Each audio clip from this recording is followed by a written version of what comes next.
online. Minu nimi on Padana Regina ja täna on siis minuga tulnud seda pooltunnikest veetma Mirjam Hakkaja. Mirjam, sa oled psühholoog, sa oled kliiniline Ayurveda praktik. Kas ma ütlesin õigesti? Jaa, ütlesid õigesti, aga ma ei näe sind nüüd. No usalda, et ma olen siin olemas. Usaldan hääle järgi. Tead, ma loen sulle ühe lause, mis mind väga puudutab ja see kõlab niimoodi, et Ayurveda võib tunduda kauge ja keerulisena, aga tegelikult on see lihtne tee tagasi oma loomuliku tasakaalu ja heaolu juurde. Kuidas sina defineerid Ayurvedat? See on juba väga ilus definitsioon tõesti, et Ayurveda on tegelikult siis oma ellu tervise ja rahulolu loomise viisid, vahendid ja tehnikad. Väga põnev. Ja võib-olla seda ka, et siis läbi nende, ühesõnaga oma keha kohtlemise viiside on sul siis võimalik või isegi mitte võimalik, aga avaneb ka sinu süda ja terveneb sinu meel ja laieneb sinu maailma tunnetus. Kui mina nüüd siin oleksin keegi, kes ei oleks mitte kunagi Ayurvedast mitte midagi kuulnud, ilmselgelt ma olen seal lihtsalt põhjusel, ma ka sind tegelikult sellesse vestlusesse kutsusin, sest mul on omad väga-väga positiivsed kogemused Ayurvedaga. Ja kui sa nüüd peaksid Ayurvedat tutvustama inimesele, kes ei ole mitte kunagi isegi kuulnud sõna Ayurveda, kuidas sa seda hästi lihtsalt teeksid? Ayurveda on lihtne loomulik elamise viis, mis toetab tervist ja elu rõõmu, rahulolu. See on ikkagi nagu tervise ja rahulolu loomise viis. Et iseenesest me võime öelda, et Ayurveda, et see on nagu mingi termin, aga tegelikult ütleme kõikidesse nii-öelda, mis iganes teraapia eluviiside valdkonda kuuluvad ütleme meetodid, mis toetavad tervist ja heaolu, ongi Ayurveda. Ehk kõik, mis viib rahuloluni, on Ayurveda. Tervise ja Ayurvedani on Ayurveda. On loomulik ja õige. Looduse seadustega siis kooskõlas. Ayurveda oma juurtelt tuleb Indiast. Olen ma õigel teel? See on jälle nii hea küsimus, et ega me ühesõnaga Ayurveda, nii kuidas mina mõtestan seda Ayurveda päritolu, on see, et ütleme, Ayurvedani meieni jõudnud läbi sanskriti keele ja sanskriti keel oli aaria hõimude keel siis. Aaria hõimud elasid kõigepealt, ega see on ju kõik ajalugu on ju tõlgendatav, eks ole. Kas kuskilt tuuralitest, keegi täpselt ei tea, tulid alla siis hõimud, aarialased, kes olid, ühesõnaga me kuskilt mujalt kontekstist teame, sellised pikad ja blondid tulid alla siis ja vallutasid India ja viisid siis selle oma kultuuri Indiasse ja lihtsalt India territooriumilt on leitud siis need veedad, need teadmiste kogumid, mis on kirja pandud. Ehk ütleme niimoodi, et kus see nüüd täpselt kõik alguse sai, me ei tea, aga sanskriti keel, see on nüüd ka, ütleme, keeleteaduslikult tõestatud, on Euroopa keelte algkeel siis, Indo-Euroopa keelte algkeel. Ehk mulle meeldib jälle tõlgendada või mõelda siis niimoodi,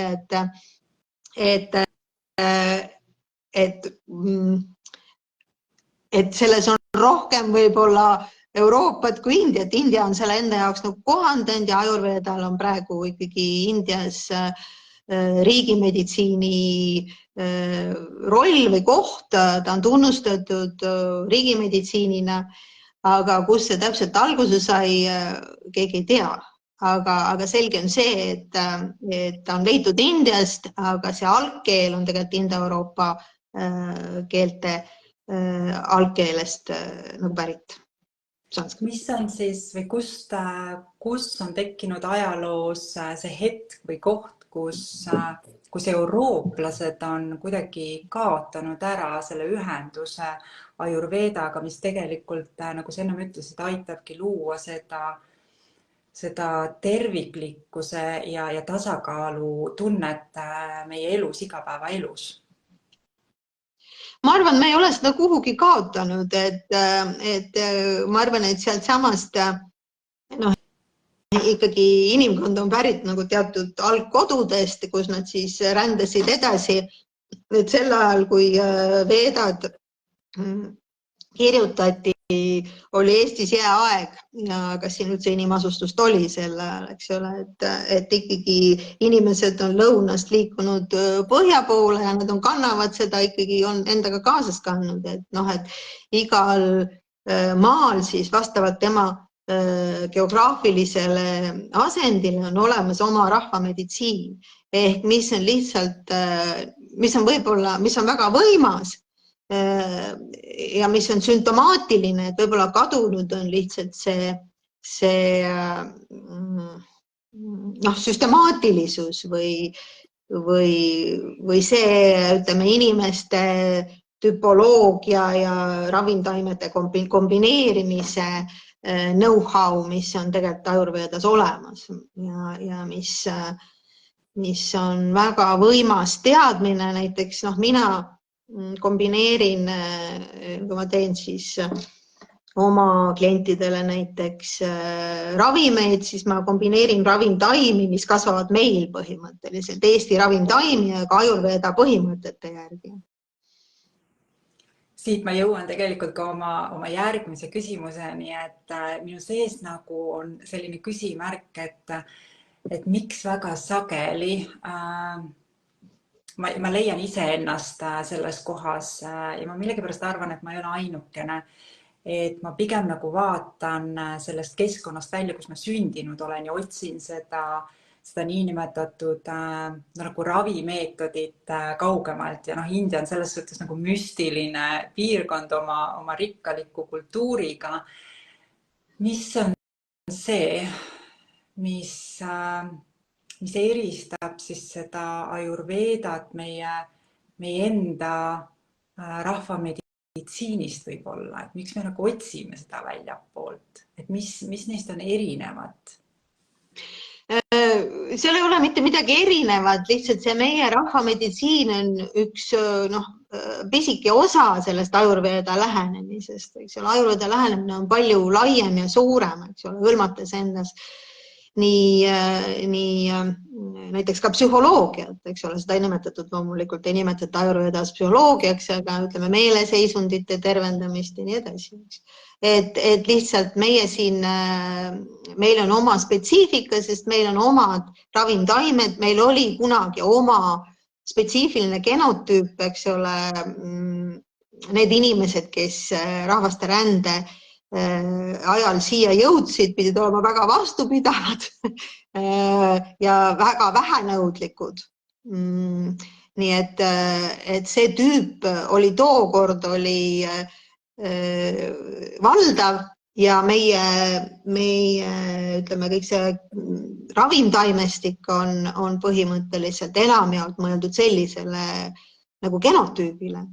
Aga ütleme, rahvaste segunemise tulemusena, linnastumise tulemusena on see genotüüp nagu väga palju muutunud. Ehk paljude, samamoodi nagu me kasutame vürtse, eks ole, mis tulevad ka mujalt. Ehk see on üsna loomulik, kuna me oleme nii palju ikkagi muutunud ja maailm on lahti ja tegelikult on võimalik spetsiifilisi ravimtaime, mõned taimed on sellised, mis kasvavad ka ainult väga soojas kliimas, mis meil ei kasva siis noh, on mõistlik neid kombineerida Eesti ravimtaimedega koos. See on see, mis ma tean.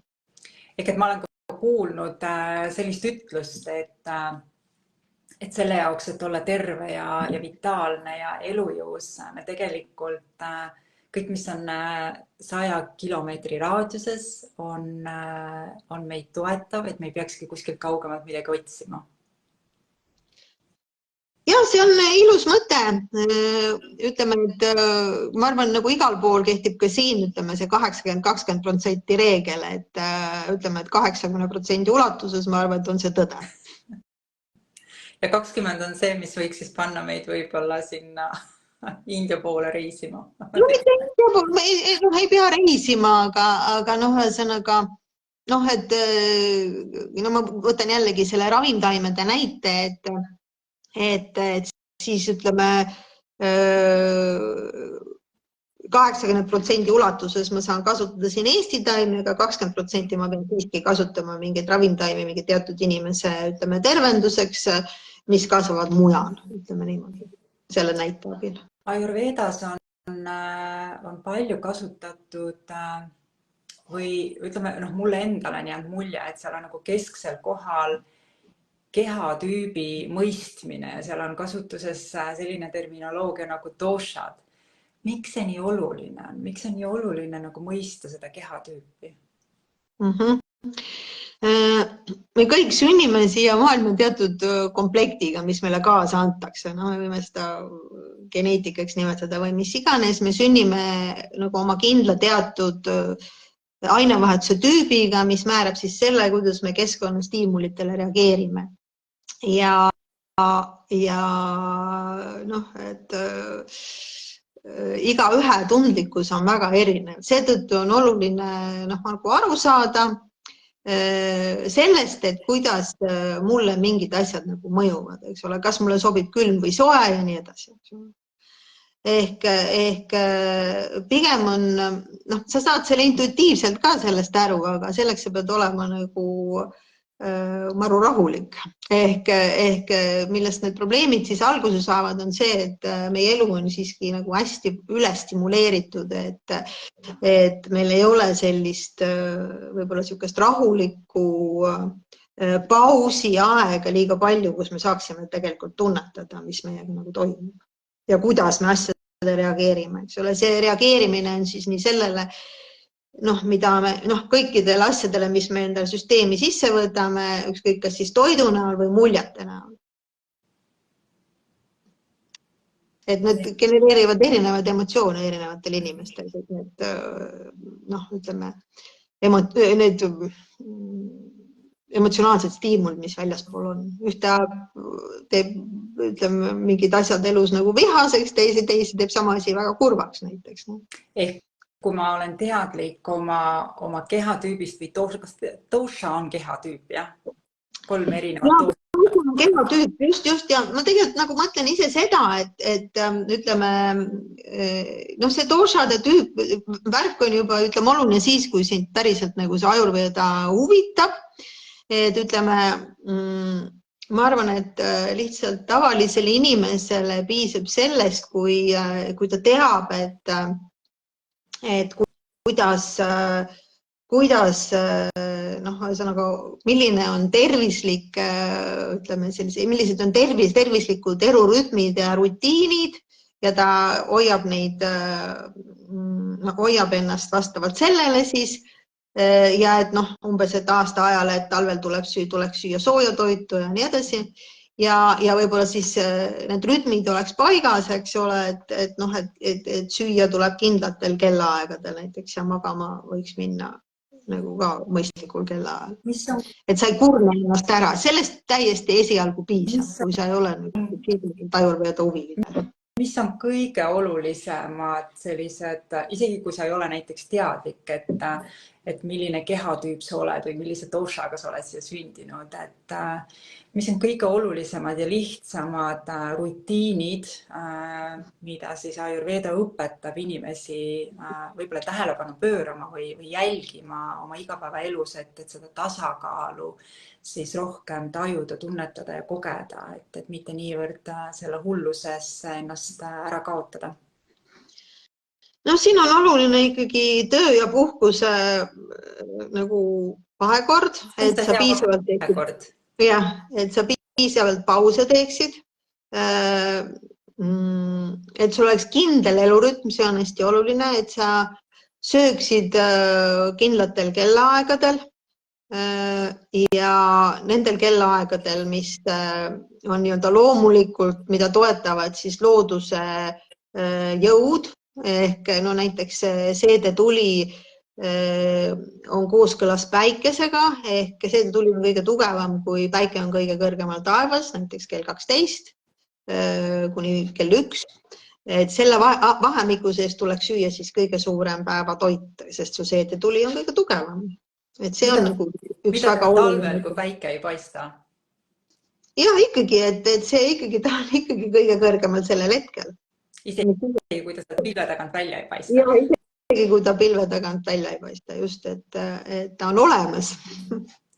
No seedetuli on, eks ju, või seedimine on Ayurvedas ka üks oluline nagu keskne koht, mida siis jälgitakse, et see seedimine, et me elaksime oma elu selliselt, et seedesüsteem funktsioneeriks korrektselt. Jah, see on, ütleme, kõige olulisem asi tegelikult. Miks see nii oluline? Sest see võimaldab meil kõik, ütleme, see, mis on sisse võetud näiteks suu kaudu, konkreetselt kui me räägime füüsilisest seedimisest, siis see võimaldab meil toidu võimalikult väheste jääkidega ära seedida. Ja kui me võtame sisse sellist toitu, mis tegelikult on kehale koormav, ta mitte niivõrd ei anna energiat, kui võtab energiat, siis on see koht, kus me tunneme ennast väsinuna, jah? Ja no ütleme, et see toidu valik on jällegi, see rusikareegel on selline, et ta võiks olla värske, hooajaline, kodumaine, soe toit enda valmitatud. See oleks nüüd siis see maksimumprogramm, mille järgi võiks ennast siis sättida. Mirjam, mis pani sind leidma Ayurvedat ja seda sellisel moel oma igapäevaellu rakendama? No minu ellu tuli Ayurveda ikkagi tänu minu enda ja mu pereliikmete terviseprobleemidele, millele ei olnud, ühesõnaga, ei olnud nagu lahendust tavameditsiinis ja see pani mind siis vaatama nagu uurima siis seda, et miks need asjad on tulnud ja kuidas ma saan ennast ise aidata, kuidas ma saan õpetada oma keha terveks nii-öelda või kuidas ma saan õpetada oma keha nagu loomulikke protsesse, kuidas oma keha loomulikke protsesse toetada. See oli see minu mõte, et kui keha läheb käest ära, kui mingid haiguslikud seisundid tekivad, siis on mingi viga süsteemis, mingi tõlgenduse häire, et kuidas ma saan siis oma keha toetada, mobiliseerida selleks, et käivituks see isetervenemissüsteem. Kas sina ja sinu pere on saanud lahendused, mida sa läksid otsima Ayurvedast? Ja kindlasti on, ühesõnaga mingid asjad on lihtsamini lahendatavad, mingid terviseprobleemid ja mõned terviseprobleemid on kindlasti nagu võtavad rohkem aega, on keerulisemad ja on ka neid, mida ei ole võimalik nagu toetada, aga kindlasti on võimalik toetada elukvaliteeti. Ja. Mul oli üks hea küsimus, see läks lendu. on sul mõni hea emotsionaalne näide, sellepärast ma tean, et sa tegelikult ju igapäevaselt aktiivselt tegeled inimestega, sa oled tegelikult väga lähedalt kursis, sa näed inimeste murekohtasid.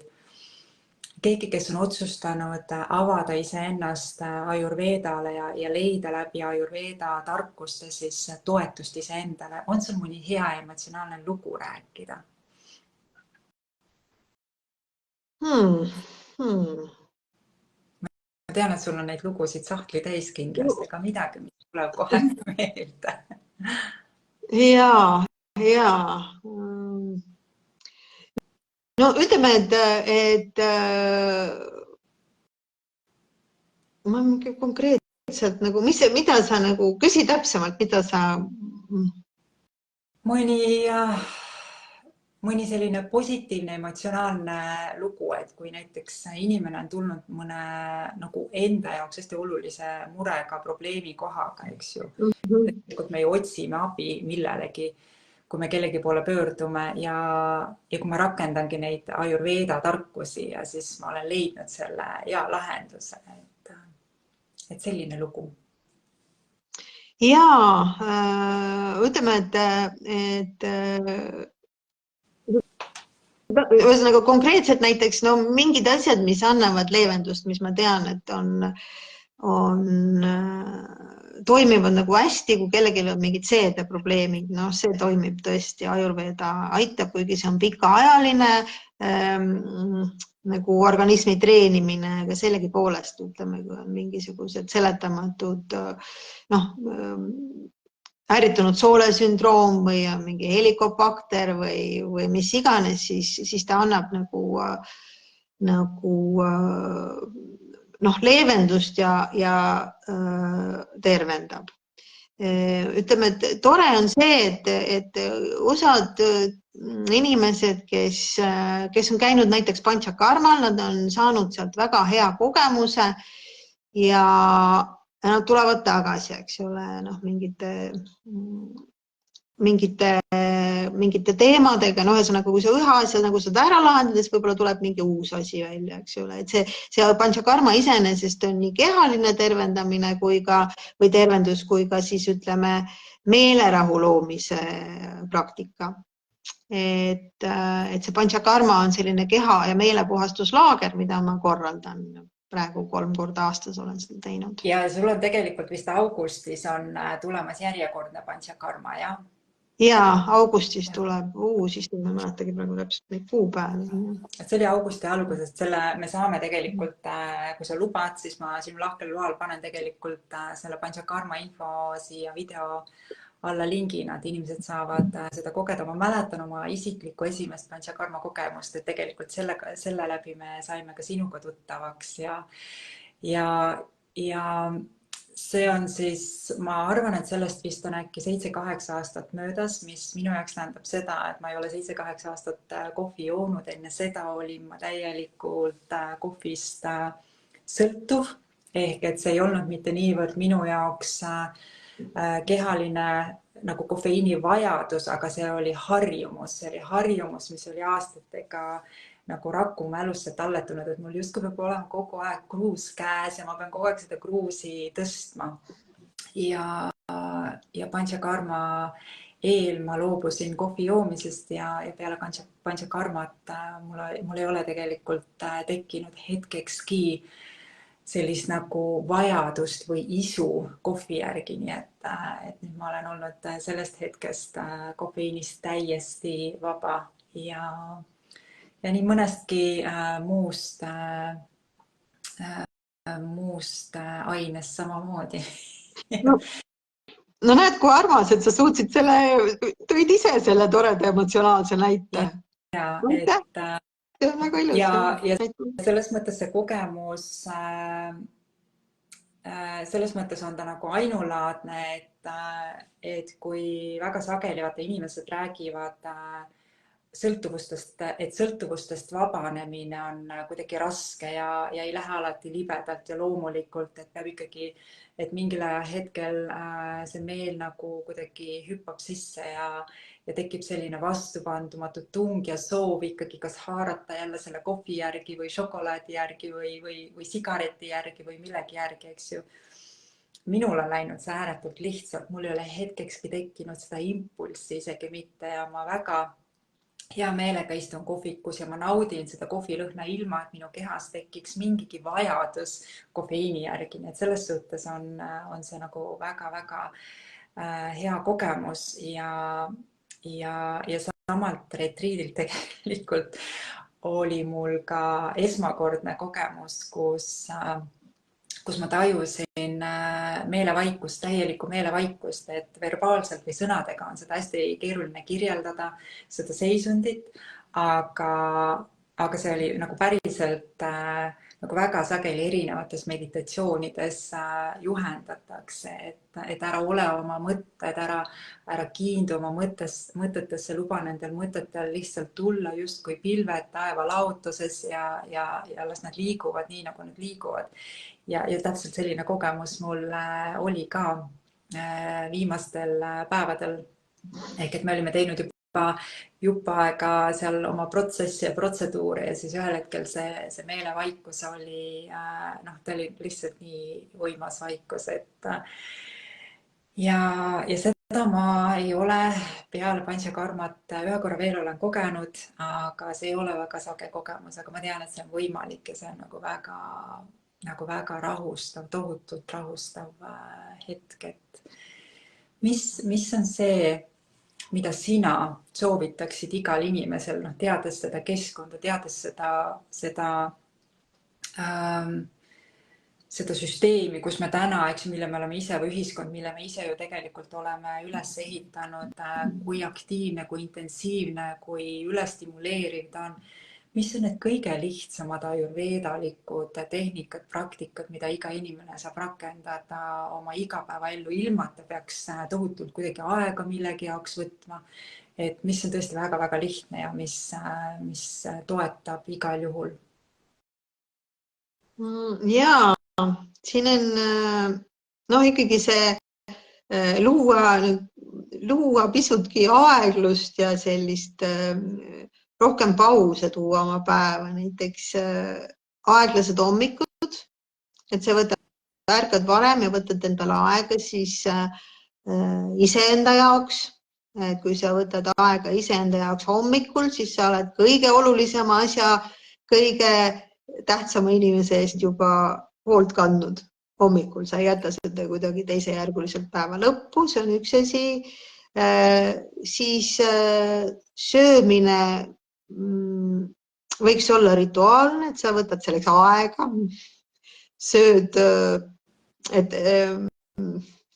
rahulikult, keskendud söömisele, see, et sa planeerid oma päeva, siis ma tavaliselt ütlen oma klientidele, et kui sa vaatad oma kalendrisse, et siis sa bookid ennast nagu täiesti täis ja siis vaatad, kuhu vahele sa siis oma lõuna saad panna, et kus sul jääb siis aega midagi nagu krabada, et pigem pane kõigepealt kirja endal see lõunasöögi kellaaeg ja planeeri kõik oma elu ümber selle lõunasöögi pausi, et sest see on kõige tähtsam asi sinu elus, et sa oled ise enda jaoks kõige tähtsam.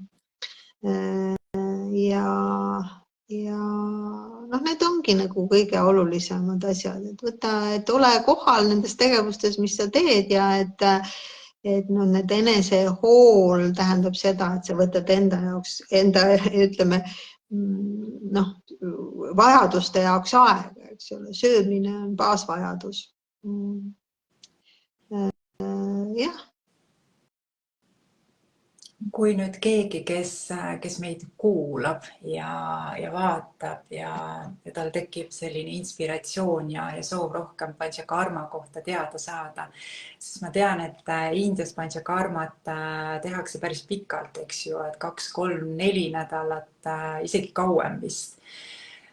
Sina siin Eestis teed sellist kodust Panchakarmat, mis on vist äkki nädal aega. Vähem, 5 ööd. 5 ööd. Kas kas Panchakarmale tulija peaks kuidagi ennast ette valmistama, kas see sobib kõikidele või on seal ka mingisuguseid näidustusi, kellele see ei sobi?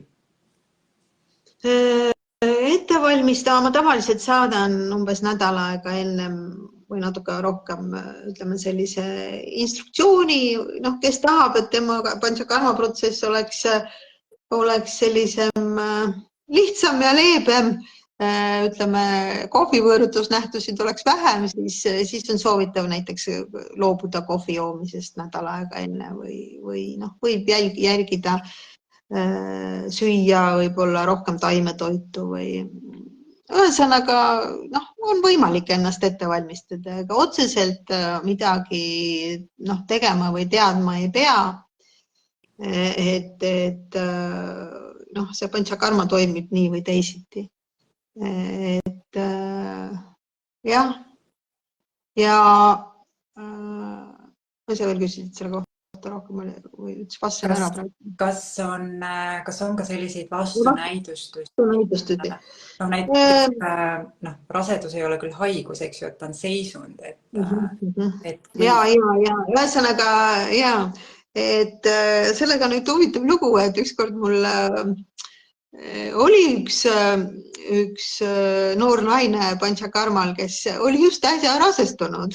Ta tuli ikkagi, et ta ei saa nagu päris kõike, ütleme, nagu see purgatsiooni ehk õhulahtisust, ma ei kutsu esile ja nii edasi, aga ta saab osaleda nendes praktikates, mida me seal teeme ja talle see tegelikult, tema jaoks oli see väga toetav. Et lihtsalt on mingid teatud eripärad, mida ma pean teadma ja siis ma saan protsessi vastavalt kohandada. Nii et kui sa tunned sellist, Panchakarma on minu jaoks on Panchakarma kindlasti midagi, mida vähemalt korra aastas võiks igaüks teha, et on ta siis kellegiga koos grupis on seda alati lihtsam teha, eks ju. Ja pärast, kui sa oled juba selle isikliku kogemuse kätte saanud, siis seda võib ka kodus teha, sellepärast et tegelikult sa annad ju ka näpunäiteid, kuidas ise ennast hoida ja toetada ka kodus. Aga grupina on seda alati palju-palju lihtsam teha ja et seal on nagu selline kogukondlik tunnetus tekib ka ja jagamised. Nii et ja see on jah, minu jaoks on ta selline nagu armastuse valik või armastav tegu ennekõike iseenda suunal. Nii et tegelikult nii nagu sa ütlesid alguses ka, on ju, et kui hommikul ärgata, siis esimene inimene, keda selles päevas valida, on ikkagi mina ise, eks ju, mitte nagu egoistlikul tasandil, aga puhtalt inimlikul tasandil, et ma valin iseenda ja hakkan enda ümber siis looma seda muud reaalsust sinna. Ja distsipliin, jah, et distsipliin, rutiin ja see aitab siis kehal tekitada oma rütm, oma rutiin ja selles rütmis ja rutiinis siis ma saan aru, et keha on õnnelikum, keha naeratab meile rohkem ja tänab meid õhtul tõenäoliselt, kui me siis voodisse läheme magama, jah. Kas me oleme päris mitmetest asjadest siin rääkinud, kas on midagi, mida sa tunned, sa kindlasti tahad veel siia lisada? Ma tahtsin lihtsalt öelda, et see oli nii armas, sa rääkisid sellest ise nii ilusti, ma ei tea, kas mina ise oskangi nii armsasti rääkida sellest Panchakarmast, et aitäh, väga ilusti rääkisid. Ja ma lihtsalt ütlen veel seda võib-olla, et mul on plaan ikkagi minna aasta lõpus ka Indiasse Panchakarmale, ütleme pikemaks ajaks, siis 2 kuni 4 nädalat võiks see Panchakarma siis olla, ma ei tea täpselt, kui pikaks ajaks ma lähen, aga kui kellelgi on huvi Indiasse tulla Panchakarmale, siis ma hea meelega kutsun kaasa. Minul on, kusjuures ma tean, et ma ei ole sinuga sel teemal üldse suhelnud ega rääkinud ja tegelikult see ongi see koht, kus ma olen nagu avanud ukse, et leida aasta lõpus alati see hetk ja see aeg, kus tehagi siis läbi selline enese nagu puhastus, füüsiline puhastus, mentaalne puhastus, emotsionaalne puhastus. Nii et sa saad siis seda jagada. Kuidas selle kohta rohkem infot saab? Kui keegi nüüd peale minu ka siin kuulab ja vaatab hiljem järgi, et kus seda infot saab? Ega seda infot, ma ei tea, mul on vist kodulehel on selle kohta ka väike nupukene, aga minu käes siis. Okei, siis sinu kontaktid lähevad siia alla ja siis saab mul on vabalt kohe kas Indiast, kirjutada või kirjutada, ma siis räägin. kes kohe Indiasse ei taha põrutada kuuks ajaks, siis võib alustada augustikuus 5-päevase, 6-päevase koduse panchakarmaga, mis on ka kindlasti täiesti väärt kogemust ennekõike oma mentaalset, emotsionaalset ja füüsilist keha toetamaks. Nii et väga äge. Eelmises saates või mitte saates, vaid eelmises vestluses eelmine nädal Triinuga, kellega me rääkisime siis teraapilisest massaažist, küsisin tema käest küsimuse, et kui tema saaks vestelda elu endaga, siis mida ta elult küsiks, ja tema küsimus oli siis selline, et kuidas viia oma elu sellisesse punkti, kus iga päev elada oma ideaalset elu. Kuidas sa vastaksid sellele küsimusele?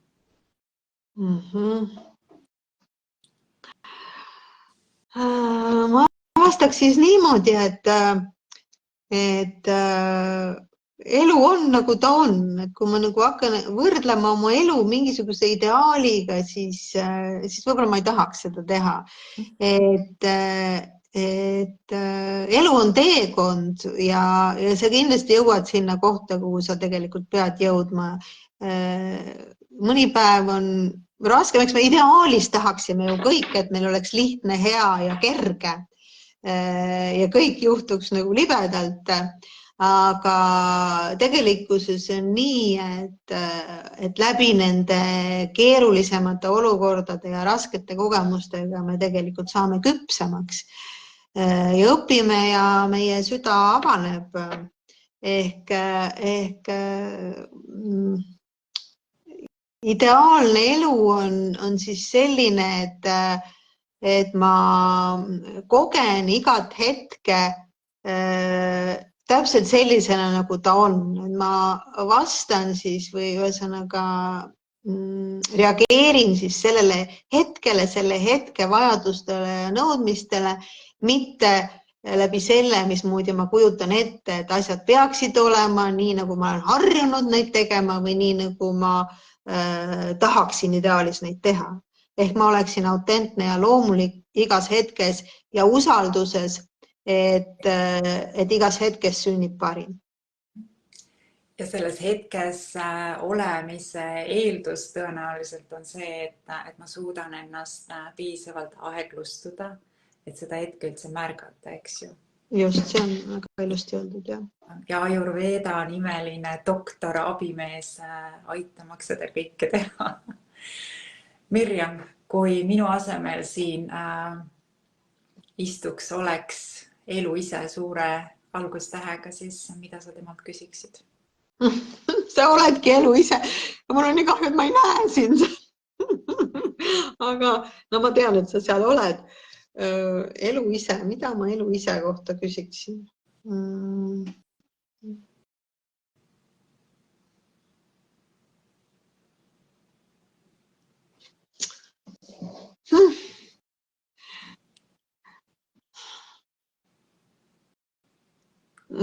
Lasen kõik praegu peast läbi, kas ma tahaks tuleviku kohta midagi teada või kas ma tahaksin nagu mingeid vastuseid või aga noh, et võib-olla lihtsalt see, et kuidas ma saaksin sind tuleta mulle meelde, noh, et ma usaldaksin sind rohkem nendel hetkedel, kui mul see meelest ära läheb. Kuidas sa saaksid